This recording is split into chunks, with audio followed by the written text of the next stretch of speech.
going straight to the podium? First of all, excuse my back. You're doing a hell of a job. No, you really, really are. And I just met another room with the bosses.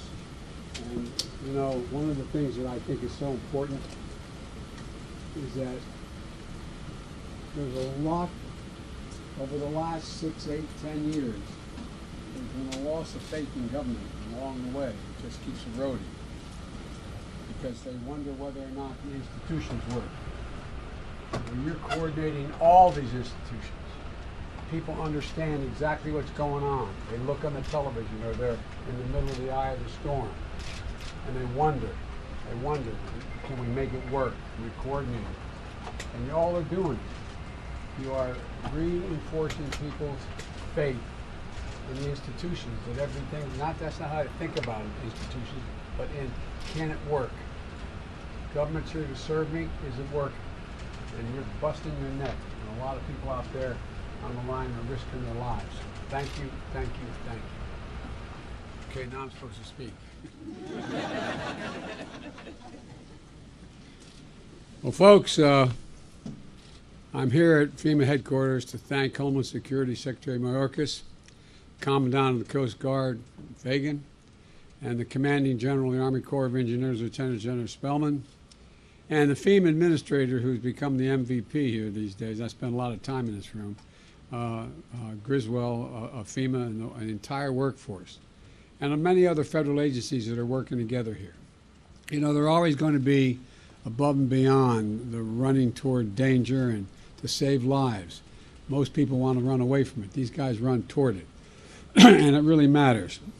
And it really matters. And they're helping survivors that are really in desperate need. And you know, that's what we're doing as we focus on delivering help to the people directly impacted by Hurricane Ian. I'm going to use this.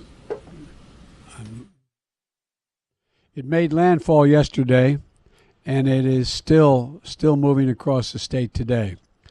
This could be the deadliest hurricane in Florida's history. The numbers are still unclear, but we're hearing early reports of what may be substantial loss of life. And parenthetically, I should note I've spoken with the governors and the mayors and the commissioners. I've been on the phone with the governor this morning. I spoke with the commissioners and mayors, and they are worried, but every one of them are telling me what an incredible job is being done to save their cities, their towns, their counties, their ports, their bridges, etc. And in the face of serious danger, search and rescue operations got underway before dawn this morning for people stranded and who are in desperate shape. Water rescue is critical. Coast Guard deployed 16 rescue helicopters, 6 fixed-wing aircraft, and 18 rescue boats and crews. That's just one element of the many federal search and rescue teams that the pre-staged in Florida. And the governor talked about how impressed he was with what the Coast Guard is doing this morning. These are dangerous missions, and I'm grateful for the brave women and men in federal, state, and local governments working as one team, risking their lives to save others. And we're going to learn a lot more in the coming hours. But we know many families are hurting. Many are hurting today. And our entire country hurts with them because it's been all over the country. We've seen so many crises. But in Florida today is the epicenter.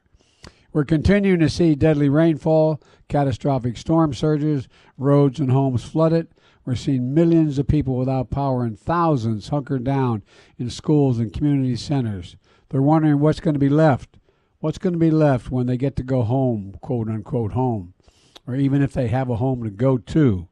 Some of the folks have been through this before, but that doesn't make it any easier. Actually makes the anxiety even higher in my view.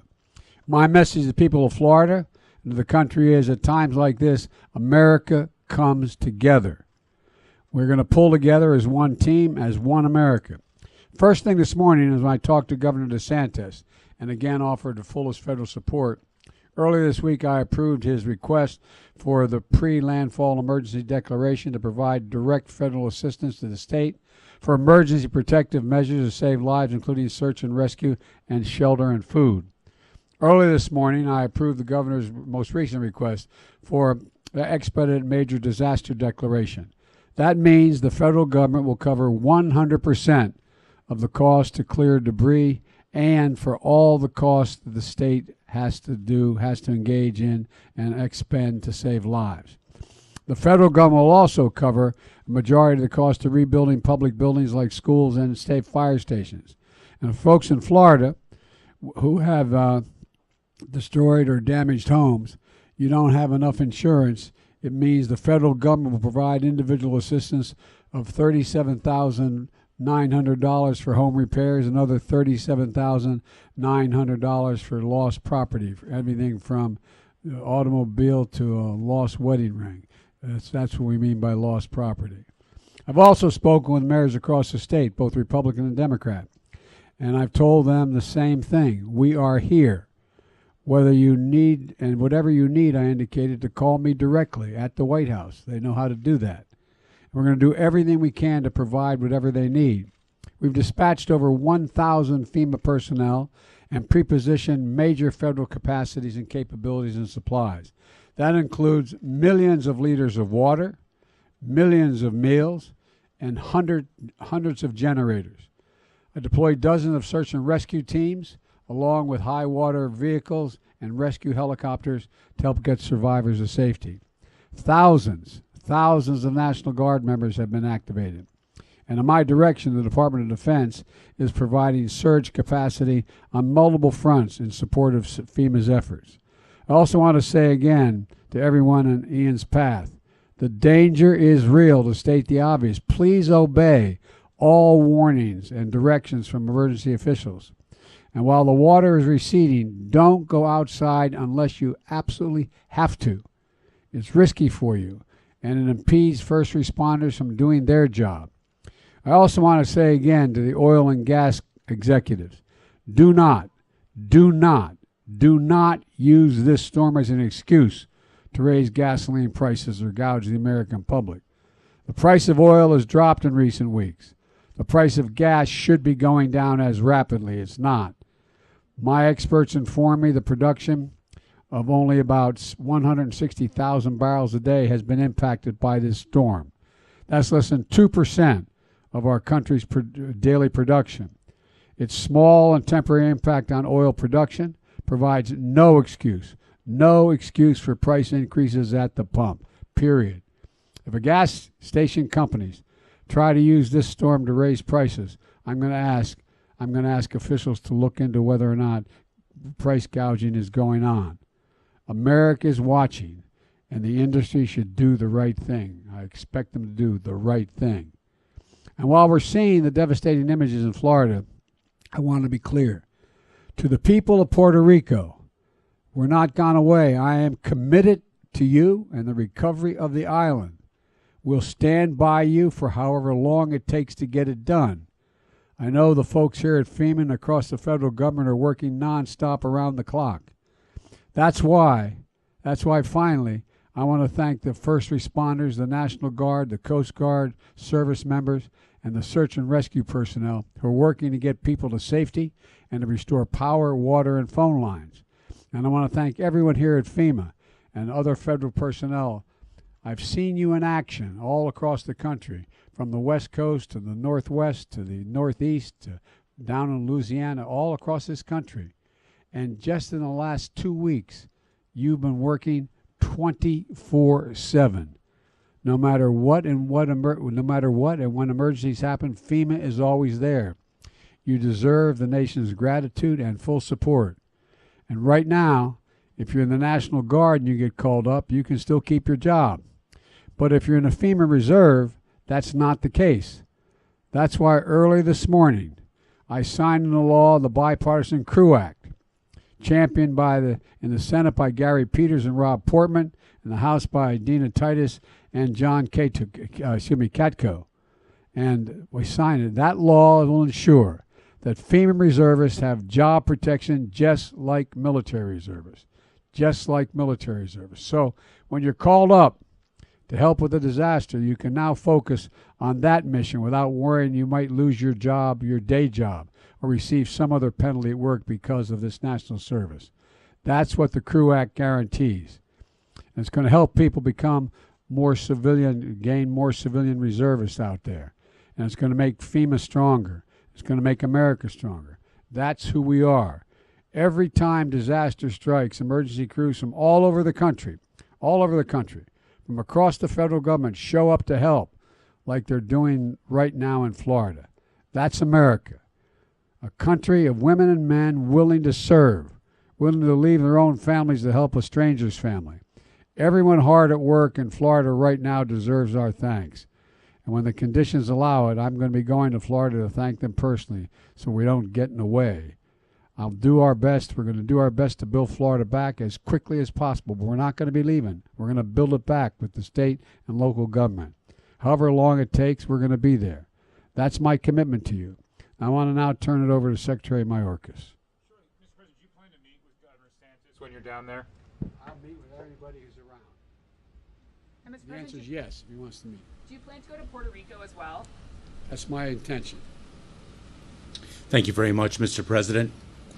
Our hearts go out to the people in the affected areas. At DHS, our highest priority is the preservation of life and safety. DHS is working with our federal, state, local, and non-governmental partners to support the needs of the areas that are and may be impacted by Hurricane Ian. I want to thank the President for his leadership in signing the major disaster declaration that unlocks critical assistance to help jumpstart impacted Floridians' road to recovery. FEMA and the United States Coast Guard are focused on life-saving and life-sustaining response operations, and we are launching the recovery mission.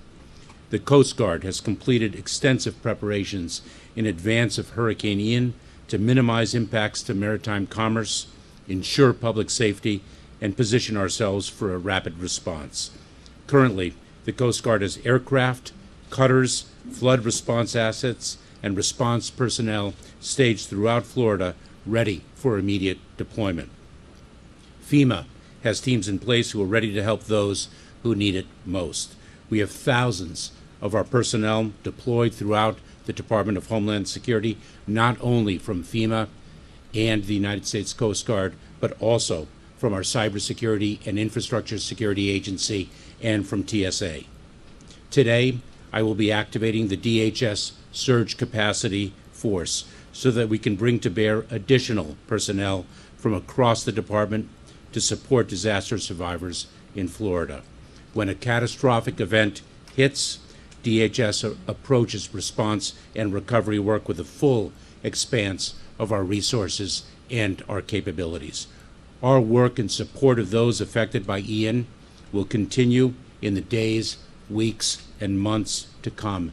This is not just a here today and gone tomorrow. We are here, as the President has articulated, throughout the need for full recovery.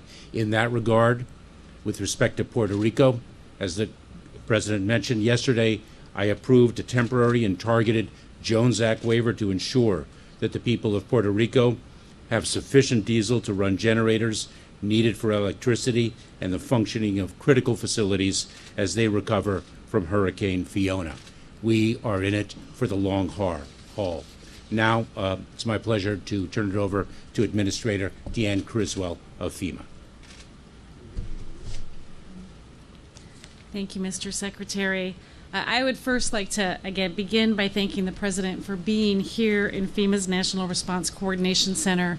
This is the heartbeat of what we do right here. This is where we bring the federal family together. These are some amazing public servants. I'd also like to thank the President for signing the CREW Act earlier this morning.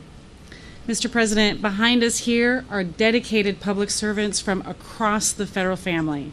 Behind us are the dedicated public servants who have been working tirelessly, day in and day out, to get help to those who need us most.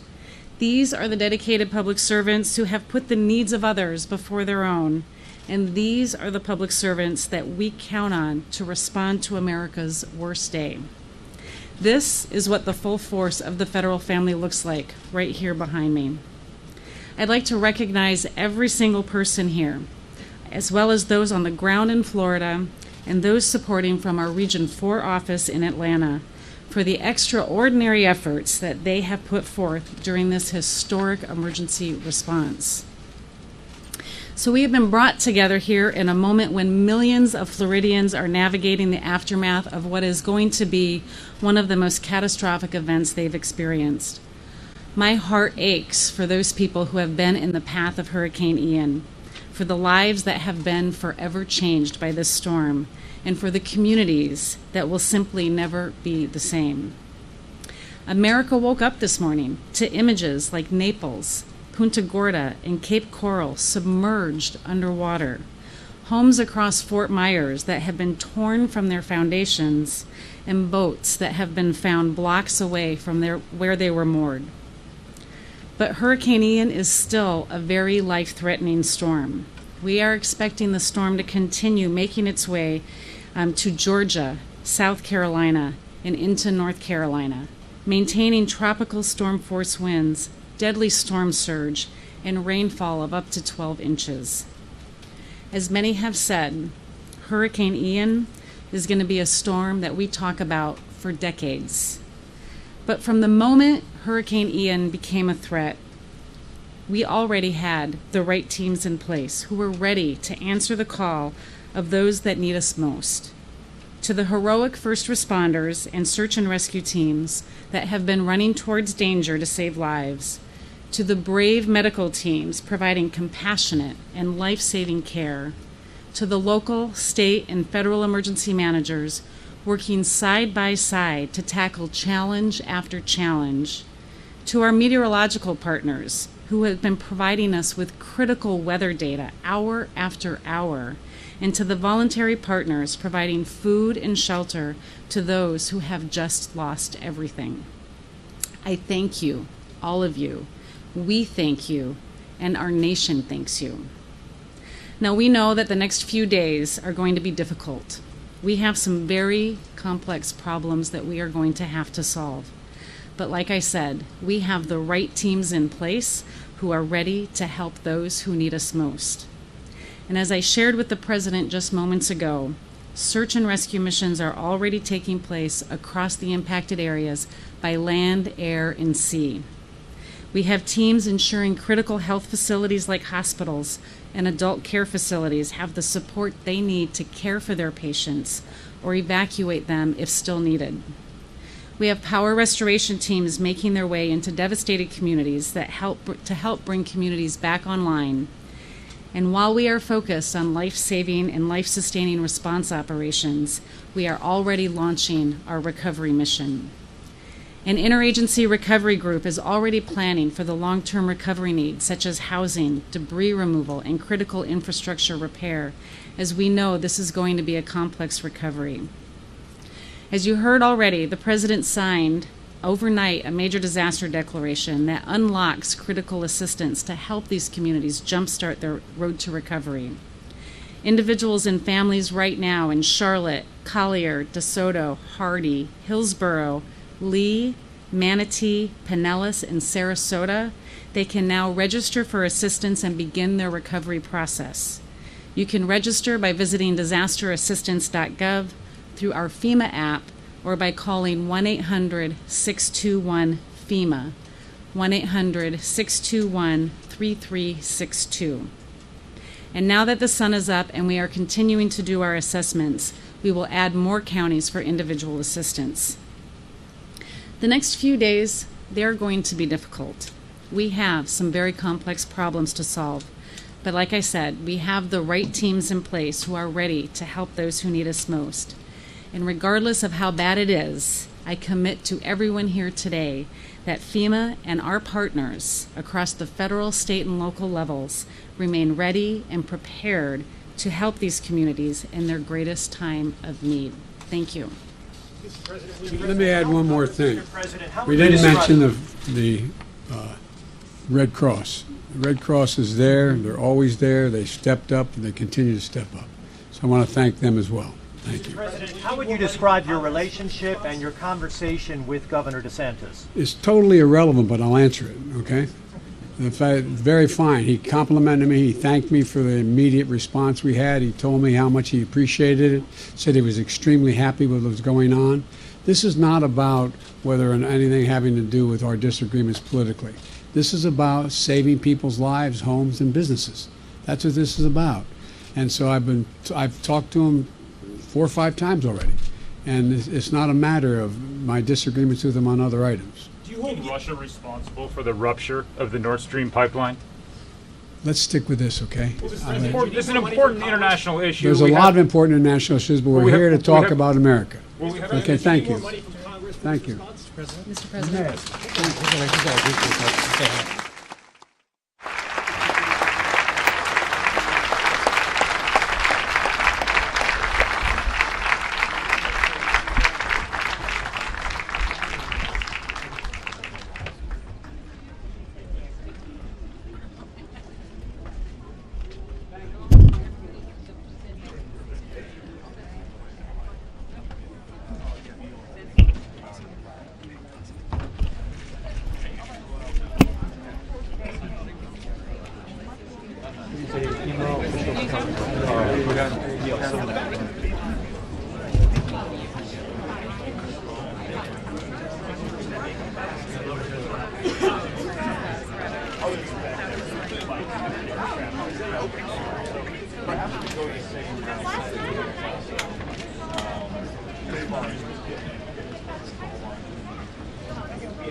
Yeah, it looks like he's moving towards OSA.